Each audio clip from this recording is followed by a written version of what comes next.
투자자들이 월 배당에 포커스를 맞춰서 고민을 하다 보니까 어디에 투자되는지를 좀 간과하는 경우가 좀 많은 것 같아요. 지금 원금 훼손된 월지급식 ETF들이 꽤 속출을 하고 있습니다. 그러니까 월배당 ETF뿐만 아니라 우리나라 ETF 숫자가 정말 폭증하지 않았습니까? 유명한 ETF는 자금이 어마어마하게 몰리지만 새로 나오는 뭐 이런 거에는 투자 자금이 모이지 않다 보니까 거래량이 굉장히 적은 게 많더라고요. 순자산이 100억도 안 되는 그럼 어떤 문제가 생기냐면은 사고 싶을 때 사기로 마음을 먹고 주문을 냈는데 거래량이 없다 보니까 뭐 주식하고 똑같죠. 말아 올리면서 사게 되니까 비싸게 사게 되고, 또 팔고 싶을 때도 사려는 사람 없는데 내가 팔아다 보니까 싸게 팔게 되고, 즉 조금 세련되게 표현하면 괴리율이 커지는 거죠. 그래서 저는 항상 그런 표현을 합니다. 이거 사실은 조삼모사다. 예.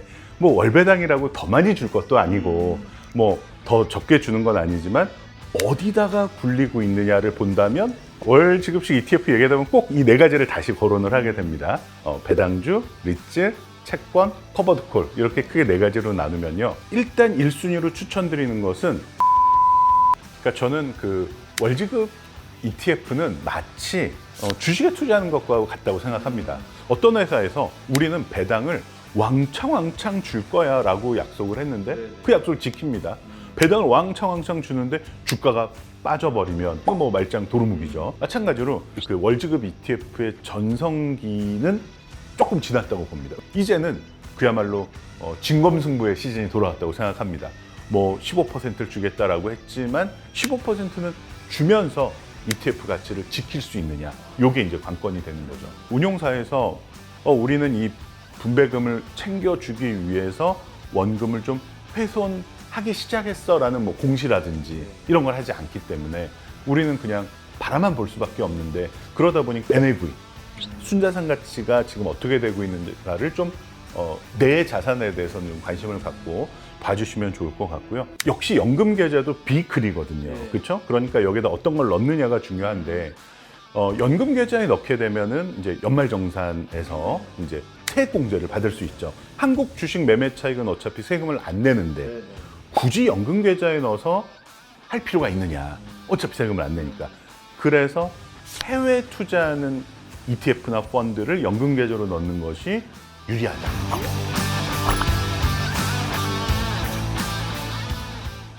국내 최고의 전문가들과 함께하는 본격 ETF 전문 채널 ETF 아는 형, 저는 염승환입니다. 나무가 아닌 숲을 볼 수 있는 투자의 인사이트를 얻어가는 시간이죠. 아는 형의 아는 형, 본격적으로 시작을 해볼 텐데요.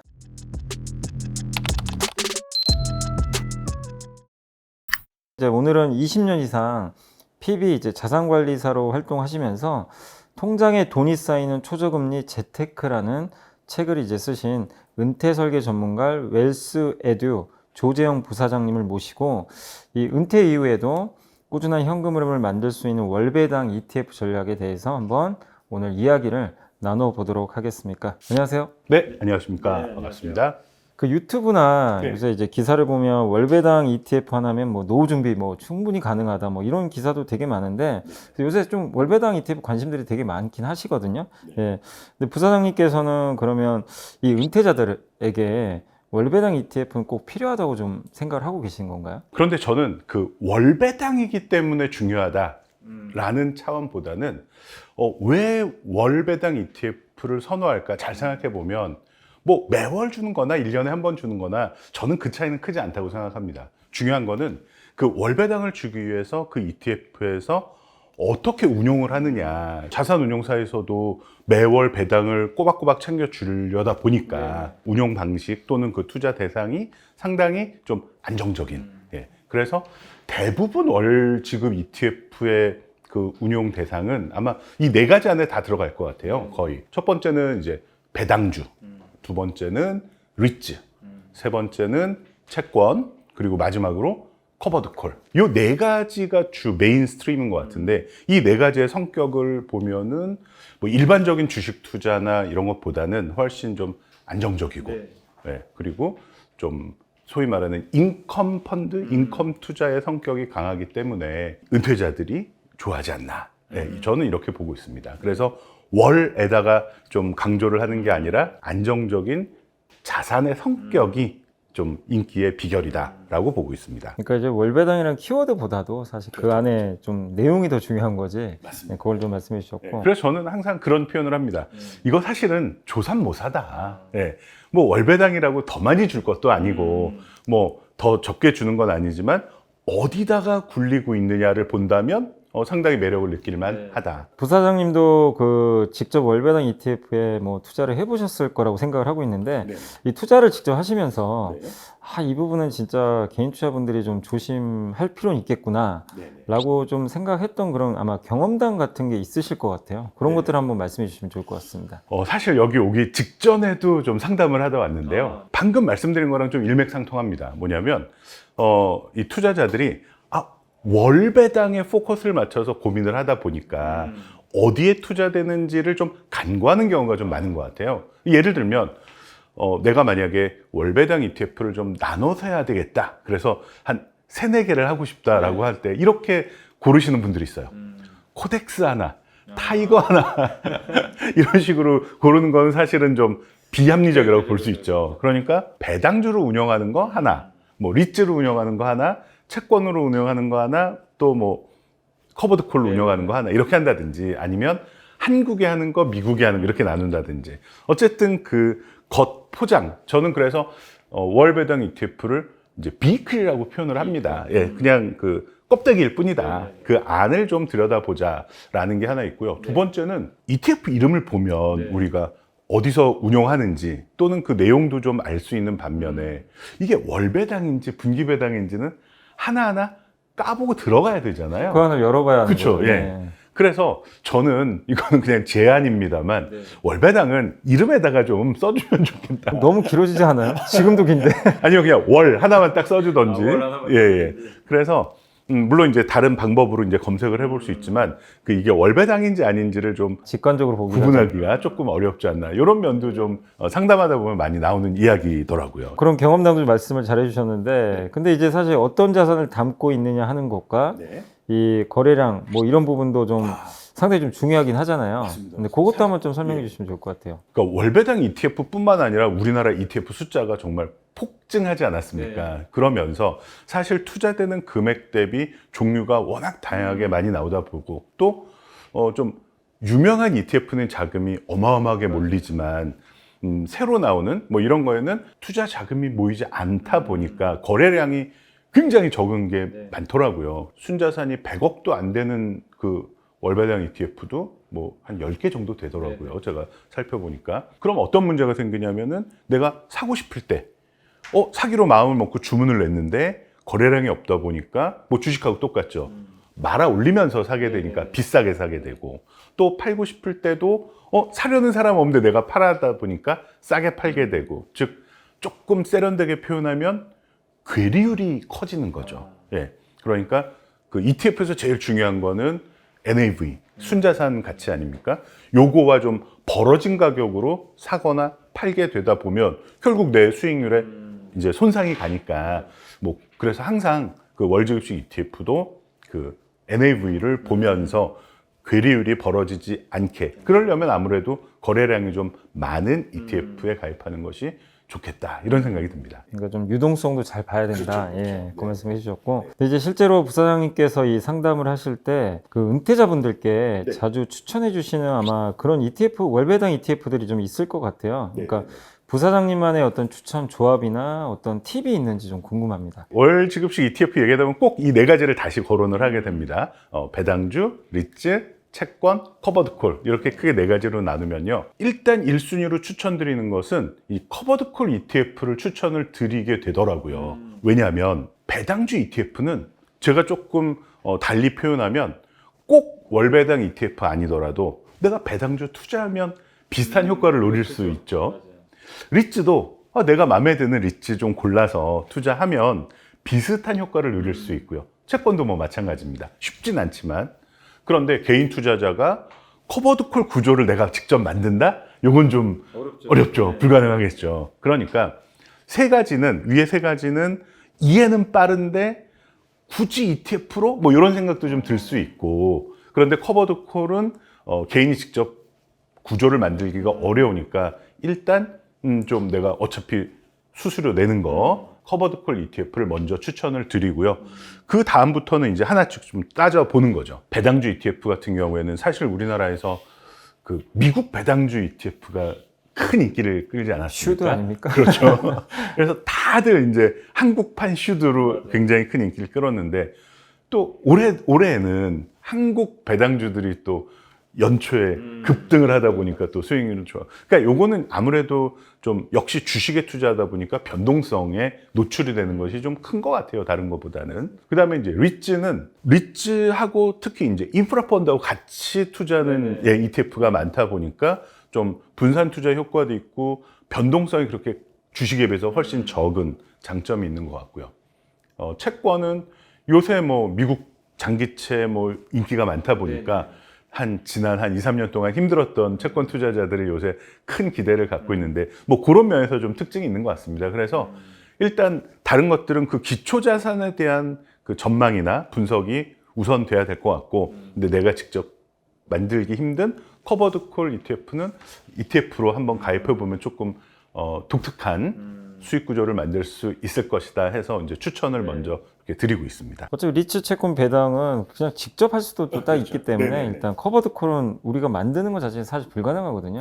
그래서 그걸 좀 우선순위로 한번 좀 언급을 해주셨고요. 그 이제 ETF 아는형 구독자분들이 제일 궁금해하는 게 좀 사실 이거거든요. 월배당 ETF로 도대체 진짜 얼마를 벌 수 있는 거냐 이 좀 이제 고민들이 있으신 것 같아요. 네. 그러면 실제 투자자 입장에서 어느 정도 수익률이나 아니면 배당금을 어느 정도 좀 기대할 수 있는 건지 좀 궁금합니다. 아마 이 질문이 제일 어려운 답변하기 어려운 질문일 것 같은데 제가 꼭 말씀드리고 싶은 것은 이제 두 개를 좀 나눠서 봐야 될 것 같습니다. 월지급식 ETF에서 월 배당을 제대로 하느냐의 문제와 ETF 가격이 어떻게 움직이느냐는 좀 분리해서 봐야 될 것 같습니다. 예를 들면 지금 아까 좀 전에도 말했지만 왜 채권 투자자들이 굉장히 큰 고생을 했다고 말씀드린 것처럼 한국이든 미국이든 이 미국 장기채 투자했던 월지급식 ETF들이 배당은 제대로 주는데 그 ETF 가격이 뭐 올해 들어서만 한 10%씩 빠지는 것들이 꽤 있거든요. 월지급식 ETF 가입하시는 분들의 약간 환상 같은 게 월지급식 ETF는 ETF 가격은 하락하지 않으면서 배당은 꼬박꼬박 잘 줄 것 같은 또 초반에는 그런 일들이 좀 벌어졌었기 때문에 그런 기대를 하시는 분들이 많이 있는데 그러면 좋지만 다 그렇진 않다. 그래서 저는 그냥 제가 아주 주관적으로 제시하는 라인을 보면 만약에 월 0.5% 연으로 하면 한 6% 정도를 넘는 것은 이거는 정말 아주 럭키한 일이고 한 1년에 6% 정도의 배당을 받으면서 ETF 가치가 훼손되지 않는다면 그 정도면 만족하시면 좋겠다. 제 나름대로의 가이드라인을 좀 드리고 싶습니다. ETF 주가가 빠지지 않는 것도 역시 중요하니까요. 사실 이게 원금 훼손이 없는데 6%면 아주 훌륭한 거죠. 누구나 다 가입하려고 하지 않을까요?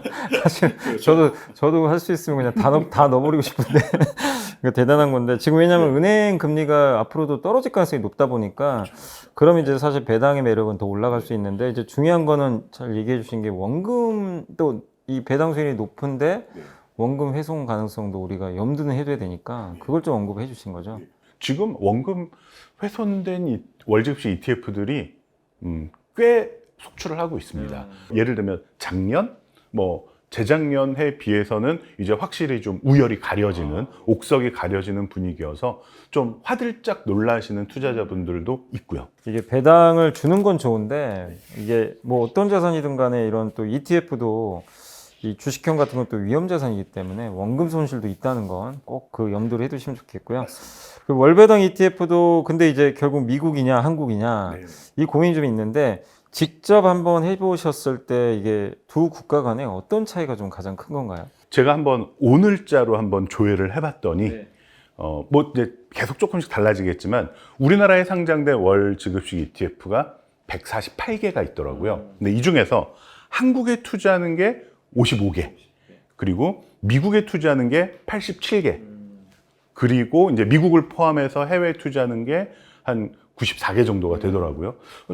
하면 1위 차이가 납니다. 요거 뭔지는 못 찾았습니다. 가장 큰 차이는 당연히 이제 환율 변동성이죠. 예.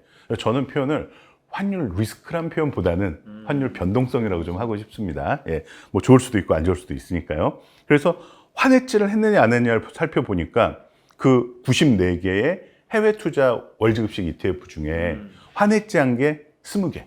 그리고 환해지를 하지 않고 환 오픈으로 한 게 74개더라고요.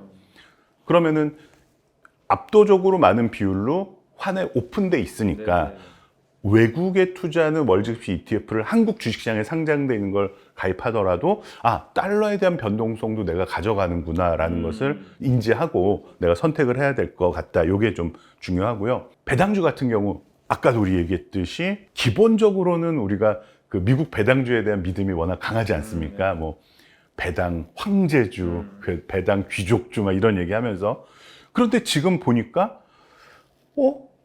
생각보다 높지 않은데 이렇게 실망하시는 분들이 꽤 많다는 거죠.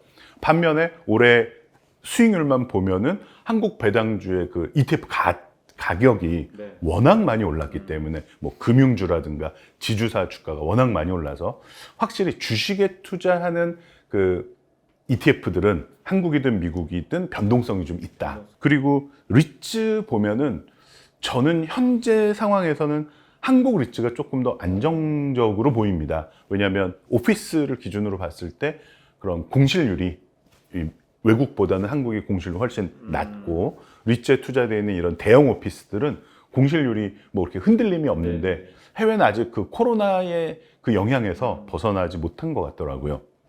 채권은 뭐 아시다시피 폭락했다가 이제 뭔가 희망에 찬 상황이기 때문에 지금 채권 투자하는 것은 오히려 이제 미국 쪽이 비전이 좀 있지 않을까 이렇게 보고 있습니다.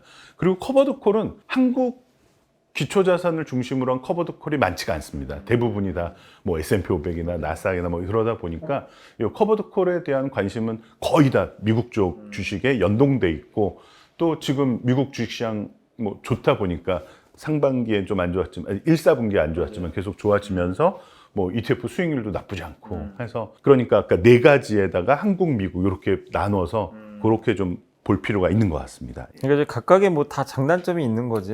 이게 뭐 어느 게 무조건 좋다. 뭐 그렇게 하기보다는 어쨌든 장단점은 좀 잘 살릴 필요가 있지 않나. 그런데 딱 정해져 있는 건 한 가지 차이가 있습니다. 아까 말씀드린 환율하고 근데 환율도 뭐 플러스 마이너스가 있으니까 가장 큰 차이점은 이제 세금이죠.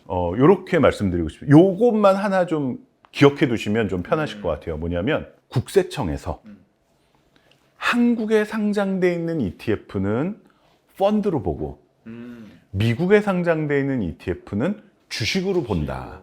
요 원칙을 일단 세워놓고 좀 들여다보면 한국에 투자하는 ETF는 일단 한국 펀드는 한국 주식의 매매 차익은 과세를 하지 않습니다. 그렇죠? 또 한국 옵션 프리미엄에 대한 것도 과세를 하지 않다 보니까 배당주라든지 리츠 매매 차익이라든지 한국 커버드 콜은 아무래도 절세 효과가 더 크죠.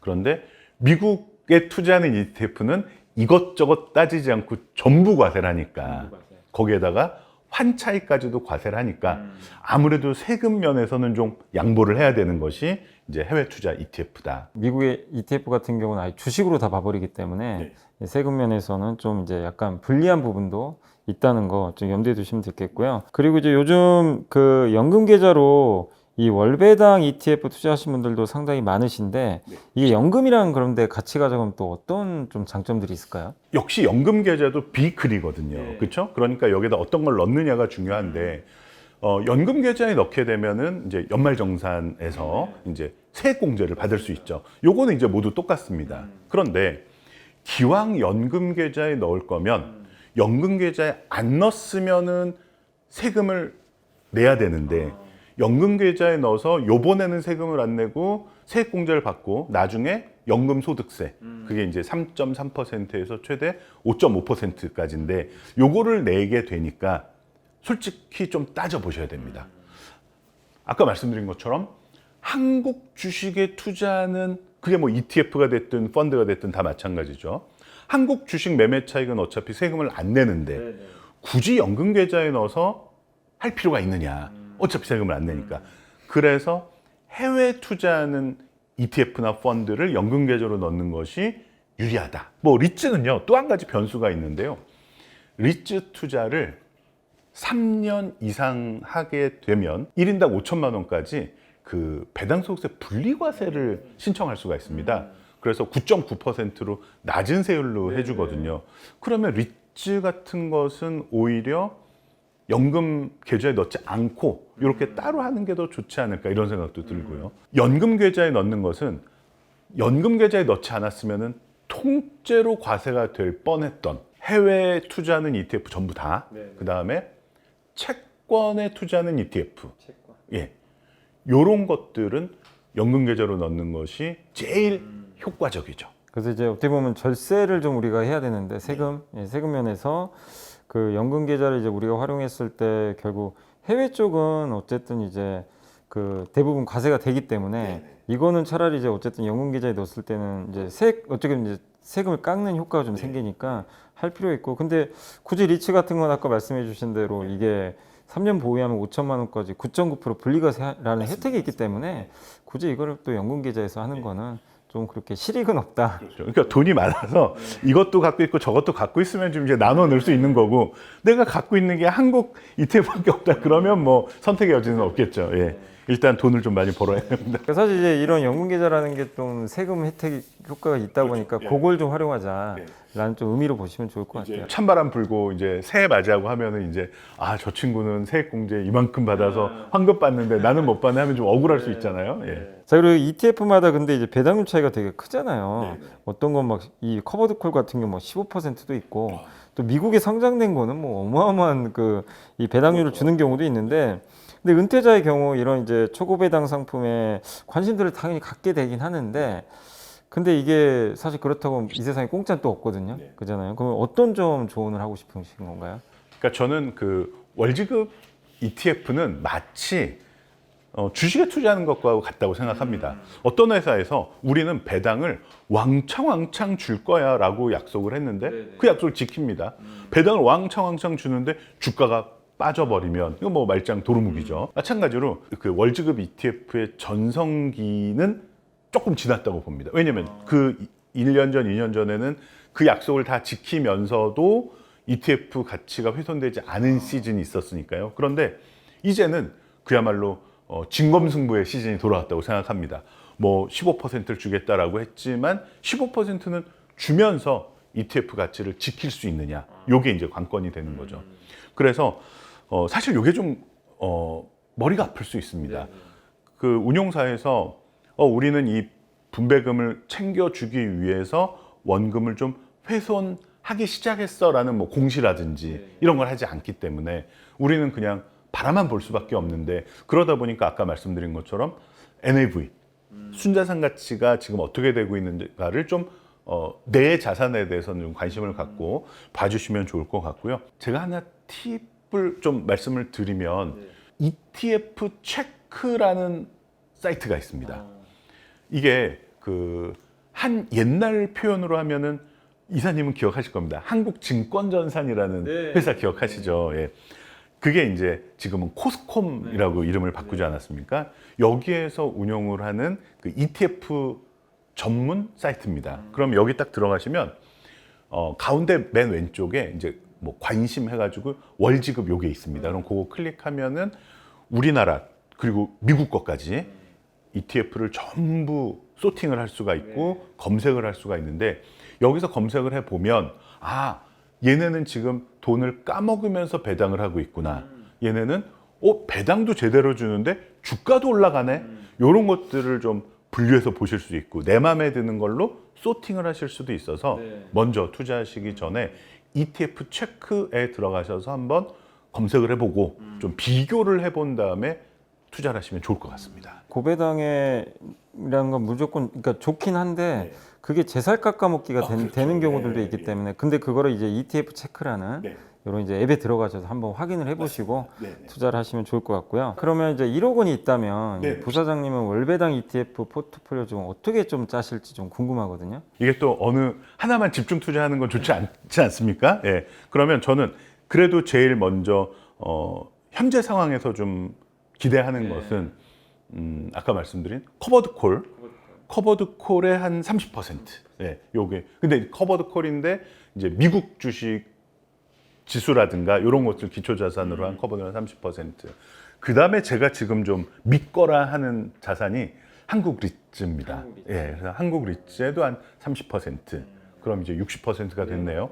나머지는 이제 채권. 근데 채권은 가급적이면 미국 장기채 쪽으로 좀 지금 좀 싸거든요.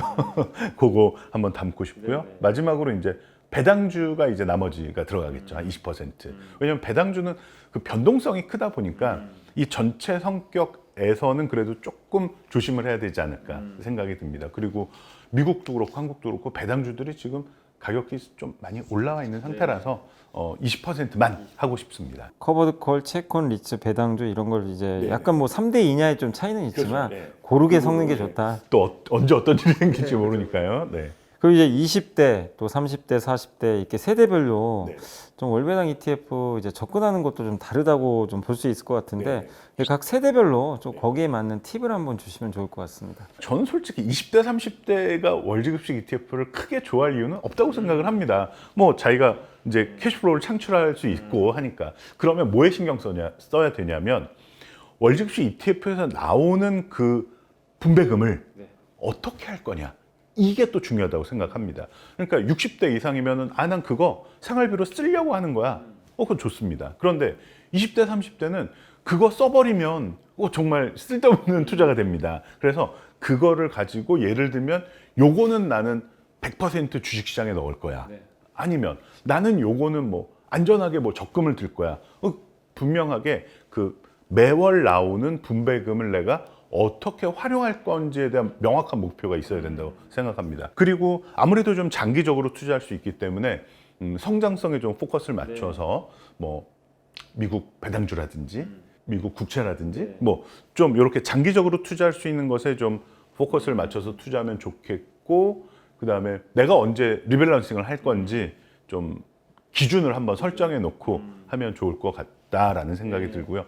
사실 전에 같으면은 이제 그 토탈 리턴 ETF를 추천을 했을 텐데 이제 월지급식 ETF니까. 그다음에 40대 50대면은 이제 뭐 그 중간인데 그 중간에 좀 어울리는 게 저는 이제 리츠라고 생각합니다. 그래서 이제 한국 리츠나 미국 리츠 또는 인프라 펀드 같이 넣은 것을 좀 추천드리고 싶고요. 그다음에 이제 60대 이상의 이런 진짜 은퇴 생활에 활용하실 분들은 설사 ETF 가치가 좀 훼손되더라도 배당을 확실히 줄 수 있는 ETF를 가입하는 게 이분들에게는 좋겠죠. 20대, 30대일수록 ETF 가치에 좀 더 포커스를 맞춰야 될 것 같고요. 그다음에 60대 이상이라면 그 분배금에 포커스를 맞춰야 되지 않을까. 그러니까 어떻게 보면 이제 20, 30대는 현금 흐름이 일단 직업이 있다면 꾸준히 나오게 되니까 그거를 이제 자산을 어떻게 불리는 방식으로 가는 게 맞는 것 같고, 60대는 또 그게 반대가 되기 때문에 자산이 좀 훼손이 있더라도 일단 현금 흐름이 더 중요하다. 이게 깨지면 곤란해지니까.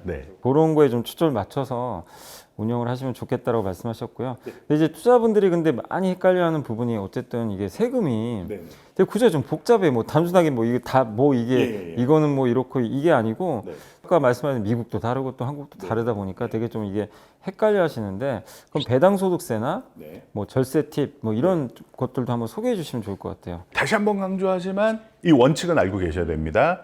한국에 상장돼 있는 ETF는 펀드로 본다. 미국에 상장돼 있는 ETF는 주식으로 본다. 자, 그러면 결론적으로 이제 정리를 해드리겠습니다. 내가 소액 투자자다. ETF로 버는 돈이 1년에 250만 원이 안 된다. 그러면 미국에 상장돼 있는 ETF가 유리할 수 있습니다. 왜냐하면 1년 동안 미국 주식에 투자해서 번 돈이 250만 원이 될 때까지는 과세를 하지 않습니다. 그러니까 정말 세금 하나도 안 내고 이제 돈을 챙길 수 있는 거죠. 물론 여기서 배당받는 거에 대한 세금은 양쪽 모두 배당소득세를 내야 됩니다. 이제 매매 차익에 대해서 말씀드리는 겁니다. 자, 그럼 반대로 돈이 정말 많으신 분은 한국의 ETF를 투자해서 내가 원래 다른 뭐 의사, 뭐 성형외과 의사 이런 분들 돈 많이 버니까, 그러면 내 종합소득세 과표가 10억 원이 넘어가면 세율이 안타깝지만 최대 49.5%입니다. 그러면 내가 펀드에서 번 돈도 여기 합해지기 때문에 엎어지기 때문에 49.5% 내야 되고 여기에 플러스 건강보험료까지 늘어납니다. 그러면 대략 57.5%를 내야 되니까 저 같아도 하기 싫을 것 같아요. 그러면 미국에 상장되는 ETF를 하게 되면 해외 주식에 대한 양도소득세는 단일 세율로 22%입니다. 그러면 49.5하고 22 차이가 뭐 절반도 안 내는 거잖아요. 그러니까 똑같은 투자 대상이라면은 이런 분들은 미국에 상장되는 ETF라는 게 거의 유리하겠죠. 네. 그러면 이제 그 중간이 이제 애매한데 그 중간이 이제 좀 스스로 조금 비교를 해보셔야 됩니다. 한국에서 15.4% 플러스 종합과세 되는 요 세금하고 미국에서 250만 원 초과하는 차익의 22% 세금 내는 거를 비교해 보면 내가 어느 쪽이 유리한지 좀 판단을 할 수 있겠습니다. 되게 참 어려울 것 같아요. 이런 것까지 이건 사실은 해야 되나? 뭐 저 금융회사 그러니까요. 저 같은 PB들한테 네, 가서 그게- 내가 뭐가 나 이렇게 네. 물어보면 이제 전문적으로 하니까 금방 얘기해 줄 겁니다. 이거를 그냥 개인 투자분들이 일일이 또 비교하고 이러다가는 사실은 ETF 아예 못 하실 것 같아요. 애초 스타트도. 저는 49.5% 되고 싶습니다. 근데 핵심은 또 이게 중간에 계신 분들은 참 고민이 있을 수 있는데, 근데 너무 완전 소액이나 아예 세금이 많으면 이건 고민 자체가 필요 없습니다. 딱 그때는 답이 그냥 차라리 해외하는 게 낫다. 네, 네. 그리고 마지막으로 이제 월배당 ETF 이 방송 보시고 이제 처음 시작하려는 분들도 계실 것 같아요. 꼭 해주고 싶으신 좀 꿀팁 한마디 있으면 부탁드리겠습니다. 제가 말씀드리는 게 막 이렇게 항상 기쁜 이야기보다는 이거 조심해, 뭐 이거 좀 따져보고 해, 뭐 이런 잔소리일 수 있는데요. 첫 번째는요, 정말 매월 꼭 받아야 되겠어? 이걸 질문을 드리고 싶습니다. 그러면은 난 매년 받아도 되고 상관없어 라는 분이라면 왜 꼭 매월 받아야 되느냐. 두 번째는요, 처음에 말씀드렸던 겁니다. 어떻게 얘네가 매월 분배금을 주는지 알고 투자해. 채권으로 해주는 건지 배당주로 해주는 건지 리츠로 해주는 건지 커버드 콜인지는 기본적으로 그거는 좀 알고 하자. 그 다음에 우리 좀 전에 얘기했던 것처럼 우리나라에 상장돼 있는 ETF를 할 거냐 해외 상장된 ETF를 할 거냐. 그럼 우리나라에 상장된 ETF라고 하더라도 우리나라 자산에 투자할 거냐 해외 자산에 투자할 거냐. 요거는 좀 분류를 해야 되는 게 그래야 분산 투자의 기준이 세워지니까요. 예. 그리고 마지막으로는 뭐 모든 주식 투자가 다 마찬가지입니다만 내가 언제 뭐 소위 말하는 손절을 할 건지 언제 리밸런싱을 할 건지에 대한 기준은 정하고 시작하는 거지 하고 나서는 흔들릴 수밖에 없으니까 정하고 시작하자라는 걸 꼭 말씀드리고 싶습니다. 사실 이 리밸런스 정말 중요한 것 같아요. 저도 이게 저는 이제 요즘엔 시장이 이제 변동이 없잖아요. 네. 그래서 가만히 있는데 갑자기 한 번씩 이렇게 증시가 급변할 때가 있거든요. 이제 폭락을 한다거나 이러면은 저는 반드시 리밸런싱 제 퇴직연금 하거든요. 거기서 이제 저 같은 경우 이런 스타일로 해요. 이제 저는 그 중에 이게 제일 못난 애 네. 잘라버려요. 자르는데 왜 네. 그러냐면 좋은 것도 다 빠져버리더라고요. 네, 네. 그래서 이제 저 같은 경우 그런 식으로 좀 리밸런싱 하는데, 근데 혹시 뭐 그런 좀 이 부사장님도 리밸런싱 할 때 좀 어떤 스타일로 좀 하세요? 그 단순한 수익률만 가지고 하는 건 아닌데 제가 믿고 있던 예를 들면 이런 겁니다. 요새 지금 보시는 분들 많은 분들이 그럴 겁니다. 작년 아니 재작년부터 금리 내려갈 것 같다. 미국 국채 좋을 것 같다라는 얘기가 한 2년 전부터 나왔었는데 계속 딜레이 되지 않았습니까? 근데 요거는 정말 이 로직이 잘못된 건지 시점이 잘못된 건지를 보면 분명히 로직은 맞는데 시점이 뒤로 딜레이 되는 것 같다 그러면 좀 참는 게 맞는 것 같습니다. 예. 그런데 반대로 내가 리츠를 가입을 했는데 공실이 계속 늘어나고 있다. 보니까 이거는 코로나 때문에 공실이 너무 커진다. 이런 경우에는 뭐 로스컷을 해야죠. 예. 그래서 이유에 따라서 달라지겠지만 만약에 그 시점만 늦어진다고 하면 오히려 이사님과 달리 그 상황에서는 제일 밉더라도 더 살 수도 있는 그렇죠. 거죠. 네, 그럴 수도 있는 거죠. 그래서 그거는 뭐 본인이 판단하셔도 되지만 근데 이 판단을 하기 위해서는 제일 중요한 거는 미리 기준이 있어야 된다는 거죠. 왜냐하면 올라갈 때는 뉴스가 정말 좋은 뉴스들만 많이 나오지 않습니까? 안 좋을 때는 정말 이러다 망하겠구나 이럴 정도로 나쁜 뉴스들만 나오다 보니까 기준이 먼저 정해져야 된다. 저처럼 하시면 안 됩니다. 그리고 다시 한번 당부드리고 싶고요. 자, 이것으로 이제 아는 형의 아는 형 순서를 좀 마치도록 하겠고요. 자, ETF 아는 형의 귀한 걸음 해주신 그 웰스에드 조재영 부사장님 통해서 오늘 월배당 ETF를 조금 더 슬기롭게 투자하고 현금을 또 인출하는 방법에 대해서 한번 배워봤습니다. 감사합니다. 네, 감사합니다.